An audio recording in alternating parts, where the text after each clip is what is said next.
बाब 11। तुम मेरी मानिंद बनो जैसा मैं मछली की मानिंद बनता हूँ।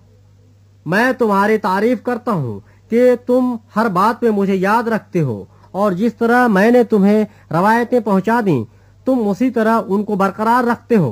बस मैं तुम्हें आगाह करना चाहता हूँ कि हर मर्द का सर मसीह और औरत का सर मर्द और मसीह का सर खुदा है। जो मर्द सर ढके हुए दुआ या नबूवत करता है वो अपने सर को बेहुरमत करता है, और जो औरत बेसर ढकी दुआ या नबूवत करती है वो अपने सर को बेहुरमत करती है, क्योंकि वो सर मुड़ी के बराबर है।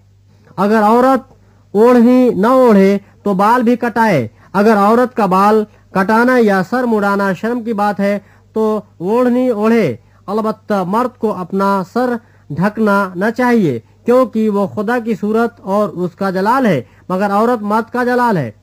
इसलिए कि मर्द औरत से नहीं बल्कि औरत मर्द से है, और मर्द औरत के लिए नहीं बल्कि औरत मर्द के लिए पैदा हुई। बस फरिश्तों के सबब से औरत को चाहिए कि अपने सर पर महकूम होने की अलामत रखे। तो भी खुदाबंद में न औरत मर्द के बगैर है न मर्द औरत के बगैर, क्योंकि जैसे औरत मर्द से है वैसे ही मर्द भी औरत के वसीले से है, मगर सब चीजें खुदा की तरफ से हैं। तुम आप ही इंसाफ करो। क्या औरत का बेसर ढके खुदा से दुआ करना मुनासिब है? क्या तुमको तबई तौर पर भी मालूम नहीं कि अगर मर्द लंबे बाल रखे तो उसकी बेहुरमती है, और अगर औरत के लंबे बाल हों तो उसकी जीनत है, क्योंकि बाल उसे पर्दे के लिए दिए गए हैं। लेकिन अगर कोई हुज्जती निकले तो ये जान ले कि न हमारा ऐसा दस्तूर है न खुदा की कलीसियाओं का। लेकिन यह हुक्म जो देता हूँ इसमें तुम्हारी तारीफ नहीं करता, इसलिए कि तुम्हारे जमा होने से फायदा नहीं बल्कि नुकसान होता है। क्योंकि अव्वल तो मैं ये सुनता हूँ कि जिस वक्त तुम्हारी कलीसिया जमा होती है तो तुम में तफरके होते हैं, और मैं इसका किसी कदर यकीन भी करता हूँ, क्योंकि तुम में बिदअतियों का भी होना जरूर है, ताकि जाहिर हो जाए कि तुम में मकबूल कौन से हैं। बस जब तुम बाहम जमा होते हो तो तुम्हारा वो खाना असाए रब्बानी नहीं हो सकता, क्योंकि खाने के वक्त हर शख्स दोसरे से पहले अपना आशा खा लेता है, और कोई तो भूखा रहता है और किसी को नशा हो जाता है। क्यों? खाने पीने के लिए तुम्हारे घर नहीं, या खुदा की कलीसिया को नाचीज जानते और जिनके पास नहीं उनको शर्मिंदा करते हो।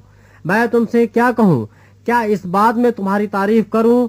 मैं तारीफ नहीं करता, क्योंकि ये बात मुझे खुदाबंद से पहुंची और मैंने तुमको भी पहुंचा दी कि खुदाबंद यीशु ने जिस रात वो पकड़वाया गया रोटी ली और शुक्र करके तोड़ी और कहा ये मेरा बदन है जो तुम्हारे लिए है, मेरी यादगारी के वास्ते यही किया करो।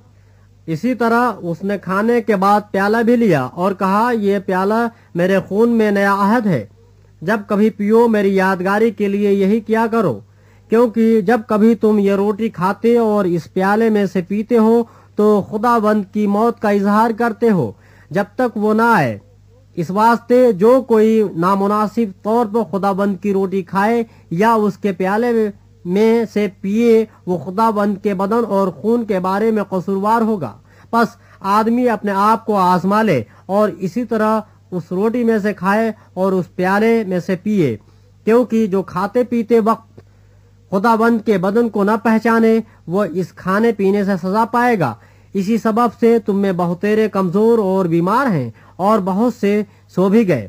अगर हम अपने आप को जांचते तो सजा न पाते, लेकिन खुदाबंद हमको सजा दे कर तरबियत करता है ताकि हम दुनिया के साथ मुजरिम न ठहरें। बस ऐ मेरे भाइयों, जब तुम खाने के लिए जमा हो तो एक दूसरे की राह देखो। अगर कोई भूखा हो तो अपने घर में खा ले, ताकि तुम्हारा जमा होना सजा का बाइस न हो, और बाकी बातों को मैं आकर दुरुस्त कर दूंगा।